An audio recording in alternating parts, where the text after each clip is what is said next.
Most people imagine yacht ownership as the ultimate form of freedom, a quiet sunrise at sea, a glass of champagne on teak decking, the idea that once you own the boat, the hard part is over. But for the overwhelming majority of first-time yacht owners, that dream collapses faster than they expect.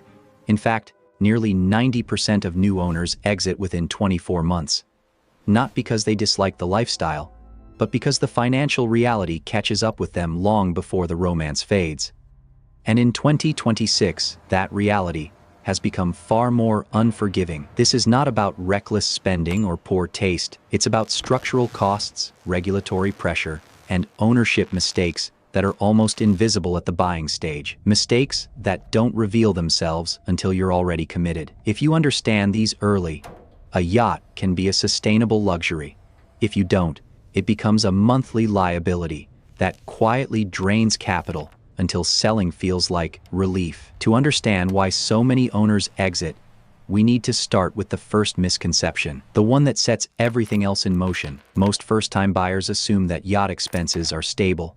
They expect predictable numbers: fuel, dockage, crew, maintenance, annual costs that can be budgeted like a mortgage or property tax. That assumption is the first trap. What they don't realize is that yacht ownership operates on variable escalation, not flat costs. A vessel that costs $10 million to purchase rarely costs 10% per year to maintain anymore. That rule of thumb died years ago. In 2026, maintenance costs are tied to compliance, technology, and regional regulation, not just wear and tear. Here's a small example that catches everyone off guard. Anti-fouling paint is no longer cosmetic. It's now engineered to reduce drag and emissions, and certain ports require certified coatings to qualify for preferred berths. Miss that certification, and your dockage rate can double overnight. That alone surprises many owners. But it's only the beginning, because the real issue isn't individual costs. It's how they compound in ways buyers never model correctly. Modern yachts are floating regulatory objects.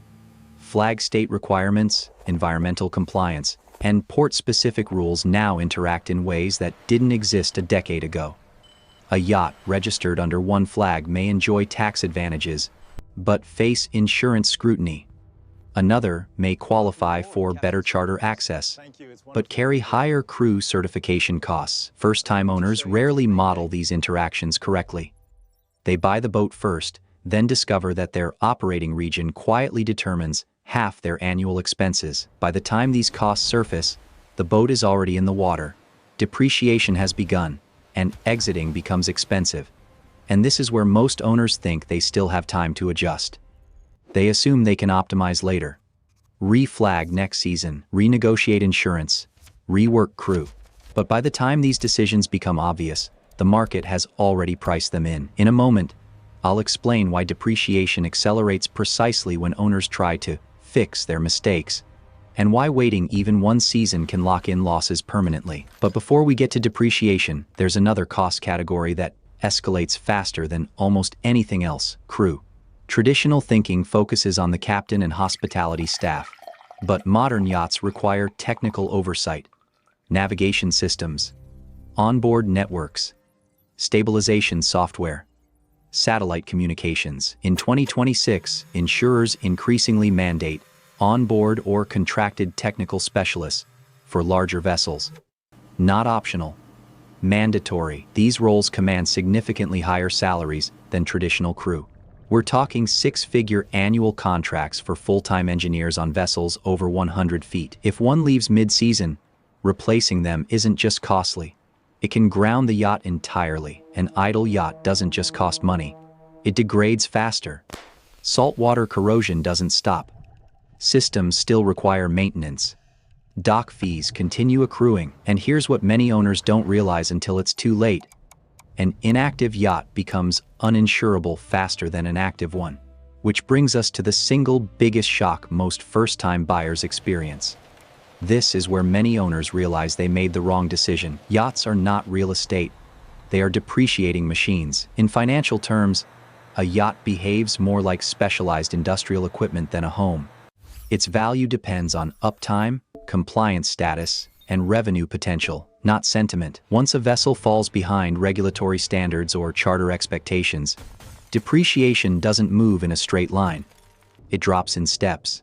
And each step makes the next buyer more selective, not more forgiving. Certain heritage builders maintain value because demand exceeds supply, and new build timelines stretch into years. Others lose value immediately because their layouts, systems, or interior designs don't translate well to the secondary market. The mistake most first-time buyers make is purchasing for personal taste instead of market liquidity. A yacht's resale value depends less on how much you love it and more on how easily the next owner can monetize it, which leads to the most misunderstood factor of all. In today's market, a yacht that cannot charter effectively is a financial dead end.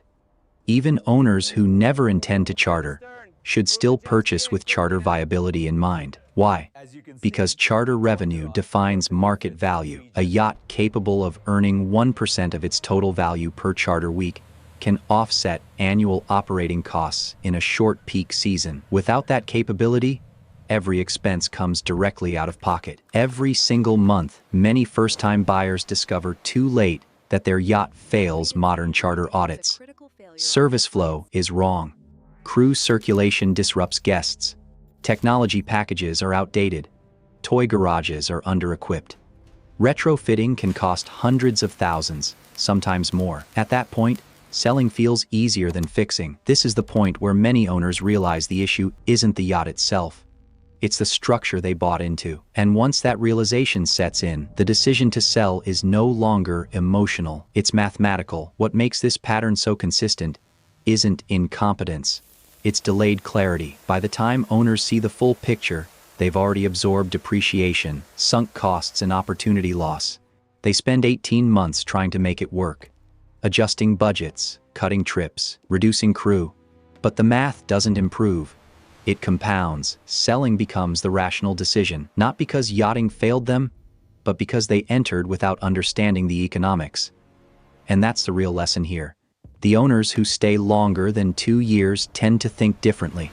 They don't ask how much the yacht costs. They ask how it behaves financially under different scenarios. They model exit before purchase. They optimize for flexibility. They understand that a yacht is not just a lifestyle object, but a financial structure. That distinction is what separates long-term owners from short-term exits. If you approach ownership emotionally, the market will eventually correct you. If you approach it strategically, the experience can remain sustainable. And in the next video, we'll break down exactly what yacht ownership truly costs in 2026, line by line, so you can see where most buyers underestimate the math and where they can actually control it. This is the Yacht Ledger.